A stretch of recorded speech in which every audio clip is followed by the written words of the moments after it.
Добрый вечер, в эфире вновь «Сказки у камина». И я желаю вам приятного вечера. Несмотря на плохую погоду, я хочу пожелать вам хорошего настроения, теплого чая, добрых и любимых людей рядом. Ну и, конечно, хорошей книги. Приятного прослушивания. Итак, седьмая планета, которую он посетил, была Земля.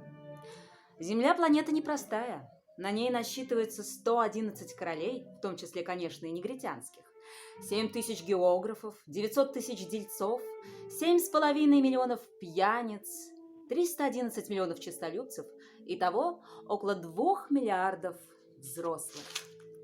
Чтобы дать вам понятие о том, как велика Земля, скажу лишь, что пока не изобрели электричество, на всех 6 континентах приходилось держать целую армию фонарщиков – 462 511 человек. И если поглядеть со стороны, это было великолепное зрелище. Движения этой армии подчинялись точнейшему ритму, совсем как в балете. Первыми выступали фонарщики Новой Зеландии и Австралии. Засветив свои огни, они отправлялись спать. За ними наступал черед фонарщиков Китая. Исполнив свой танец, они тоже скрывались за кулисами. Потом приходил черед фонарщиков в России и в Индии, потом в Африке и в Европе, затем в Южной Америке, затем в Северной Америке. И никогда они не ошибались. Никто не выходил на сцену не вовремя. Да, это было блистательно. Только тому фонарщику, что должен был зажигать единственный фонарь на Северном полюсе, да еще его собрату на Южном полюсе, только этим двоим жилось легко и беззаботно. Им приходилось заниматься своим делом всего-навсего 2 раза в год. Когда очень хочется сострить, иной раз поневоле приврешь. Поэтому, рассказывая о фонарщиках, я несколько погрешил против истины. Боюсь, что у тех, кто не знает нашей планеты, сложится о ней неверное представление. Люди занимают на Земле не так уж и много места. И если бы 2 миллиарда ее жителей сошлись и стали сплошной толпой, как на митинге, все они без труда уместились бы на пространстве размером 20 миль в длину и 20 в ширину. Все человечество можно бы составить плечом к плечу на самом маленьком островке в Тихом океане. Взрослые вам, конечно, не поверят. Они воображают, что занимают очень много места. Они кажутся сами себе величественными, как баобабы. А вы посоветуете им сделать точный расчет? Им это понравится, они ведь обожают цифры. Вы же не тратьте время на эту арифметику. Это ни к чему. Да вы и без того мне верите. Итак, попав на Землю, маленький принц не увидел ни души и очень удивился. Он даже подумал, что залетел по ошибке на какую-то другую планету. Но тут в песке шевельнулось колечко цвета лунного луча. «Добрый вечер», — сказал на всякий случай маленький принц. «Добрый вечер», — ответила змея. «На какую это планету я попал?» «На Землю», — сказала змея. «В Африку». «Вот как? А разве на Земле нет людей?» «Это пустыня. В пустынях никто не живет. Но Земля большая». Маленький принц сел на камень и поднял глаза к небу. «Хотел бы я знать, зачем звезды светятся», — задумчиво сказал он. «Наверное, за тем, чтобы рано или поздно каждый мог снова отыскать свою. Смотри, вот моя планета, прямо над нами. Но как до нее далеко?» «Красивая планета», — сказала змея. «А что ты будешь делать здесь, на Земле?» «Я поссорился со своим цветком», — признался маленький принц. «А, вот оно что!» И оба умолкли. «А где же люди?» — вновь заговорил наконец маленький принц. «В пустыне все-таки одиноко». «Среди людей тоже одиноко», — заметила змея. Маленький принц внимательно посмотрел на нее. «Странное ты существо», — сказал он, — «не толще пальца». «Но могущество у меня больше, чем в пальце короля», — возразила змея. Маленький принц улыбнулся. «Ну разве ты вот такая уж могущественная? У тебя ведь даже лап нет. Ты и путешествовать-то не можешь». «Я могу унести тебя дальше, чем любой корабль», — сказала змея. И обвелась вокруг щиколотки маленького принца, словно золотой браслет. Всех, кого я коснусь, я возвращаю земле, из которой они вышли, сказала она. Но ты чист и явился со звезды. Маленький принц не ответил. Мне жаль тебя, продолжала змея. Ты так слаб на этой земле, жесткой, как гранит. В тот день, когда ты горько пожалеешь о своей покинутой планете, я сумею тебе помочь. Я могу. Я прекрасно понял, сказал маленький принц. Но почему ты все время говоришь загадками? Я решаю все загадки, сказала змея. И оба умолкли.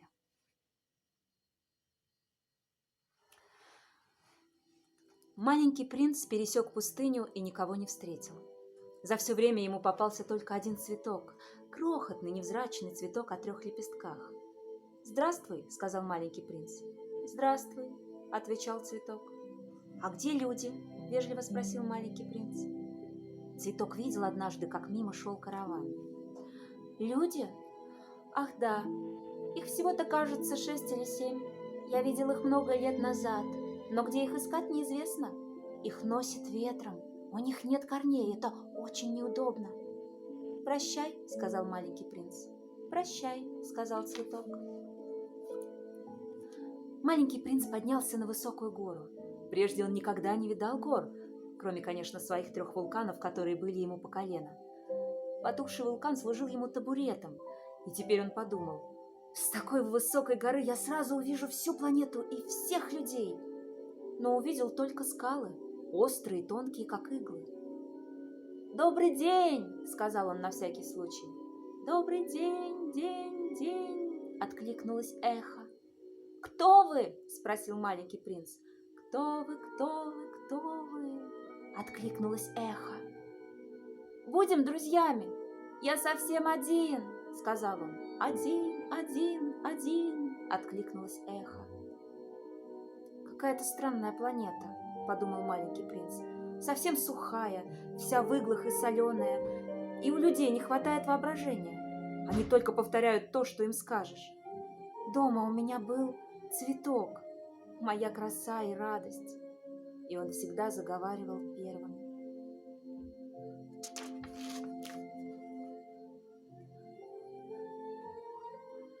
Долго шел маленький принц через пески, скалы и снега и, наконец, набрел на дорогу. А все дороги ведут к людям. «Добрый день», — сказал он. Перед ним был сад, полный роз.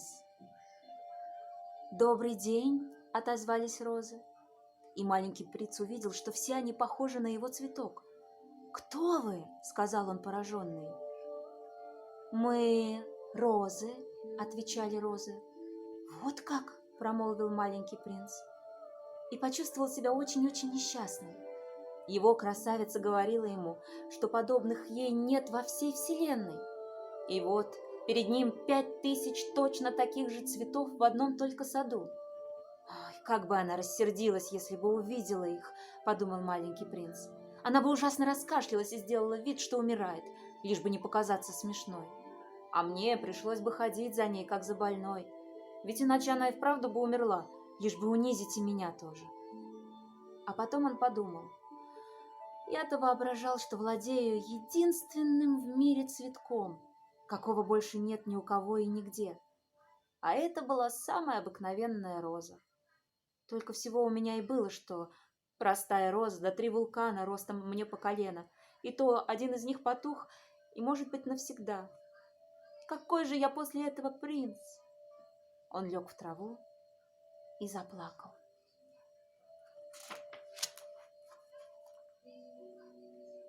Вот тут-то и появился лис. «Здравствуй», — сказал он. «Здравствуй», — вежливо ответил маленький принц. И оглянулся, но никого не увидел. «Я здесь», — послышался голос, — «под яблоней». «Кто ты?» — спросил маленький принц. «О, какой ты красивый!» «Я лис», — сказал лис. «Поиграй со мной», — попросил маленький принц. «Мне так грустно». «Я не могу с тобой играть», — сказал лис. «Я не приручен». «Ах, извини», — сказал маленький принц. но, подумав, спросил: «А как это приручить?» «Ты не здешний», — заметил лис. «А что ты здесь ищешь?» «Людей ищу», — сказал маленький принц. «А как это приручить?» «У людей есть ружья, и они ходят на охоту. Это очень неудобно.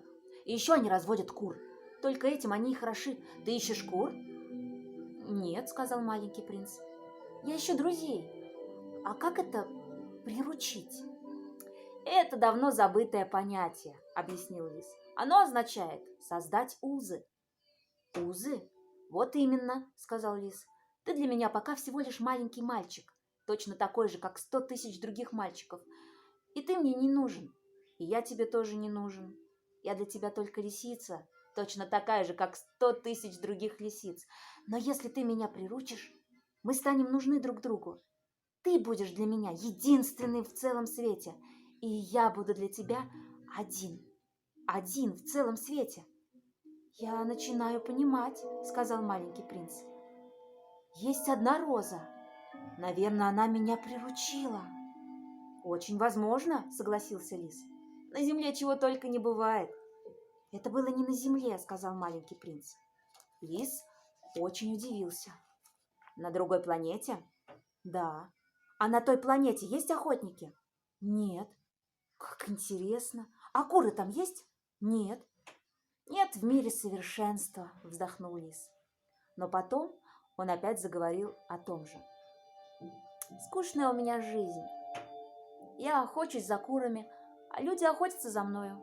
Все куры одинаковы, и люди все одинаковы. И живется мне скучновато.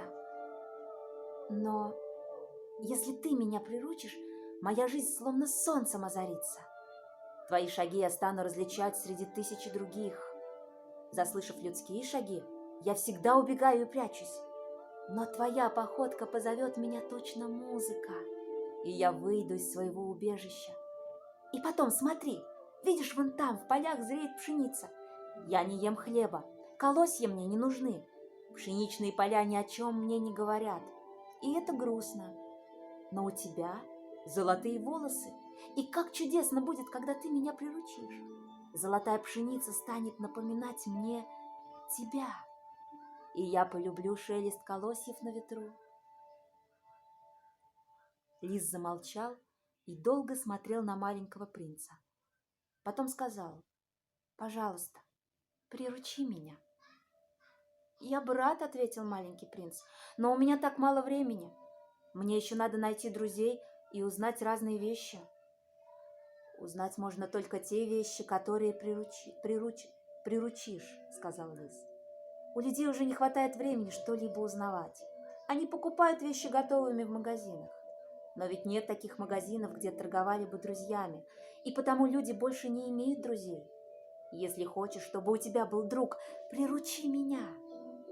«А что для этого надо делать?» — спросил маленький принц. «Надо запастись терпением», — ответил лис. «Сперва сядь вон там, поодаль, на траву. Вот так. Я буду на тебя искоса поглядывать, а ты молчи. Слова только мешают понимать друг друга. Но с каждым днем садись немножко ближе». На завтра маленький принц вновь пришел на то же место. «Лучше приходи всегда в один и тот же час», — попросил лис. «Вот, например, если ты будешь приходить в 4 часа, я уже с 3 часов почувствую себя счастливым. И чем ближе к назначенному часу, тем счастливее буду становиться. В 4 часа я уже начну волноваться и тревожиться, и я узнаю цену счастью. А если ты приходишь всякий раз в другое время, я не знаю, к какому часу готовить свое сердце. Нужно соблюдать обряды». «А что такое обряды?» — спросил маленький принц. «Это тоже нечто давно забытое», — объяснил лис. «Нечто такое, от чего один какой-то день становится не похож на все другие дни, один час на все другие часы. Вот, например, у моих охотников есть такой обряд. По четвергам они танцуют с деревенскими девушками. И какой же это чудесный день, четверг! Я отправляюсь на прогулку и дохожу до самого виноградника. А если бы охотники танцевали, когда придется, все дни были бы одинаковы, и я никогда не знал бы отдыха». Так маленький принц приручил лиса. И вот настал час прощания. Я буду плакать о тебе, вздохнул лис. Ты сам виноват, сказал маленький принц. Я ведь не хотел, чтобы тебе было больно. Ты и сам пожелал, чтобы я тебя приручил. Да, конечно, сказал лис. Но ты будешь плакать. Да, конечно. Значит, тебе от этого плохо. Нет, возразил лис, мне хорошо. Вспомни, что я говорил про золотые колосья. Он умолк. Потом прибавил: поди взгляни еще раз на розы. Ты поймешь, что твоя роза единственная в мире. А когда вернешься, чтобы проститься со мной, я открою тебе один секрет. Это будет мой тебе подарок. Маленький принц пошел взглянуть на розы. «Вы ничуть не похожи на мою розу», — сказал он им. «Вы еще ничто. Никто вас не приручил, и вы никого не приручили. Таким был прежде мой лис. Он ничем не отличался от 100 тысяч других лисиц, но я с ним подружился, и теперь он единственный в целом свете». Розы, конечно, очень смутились.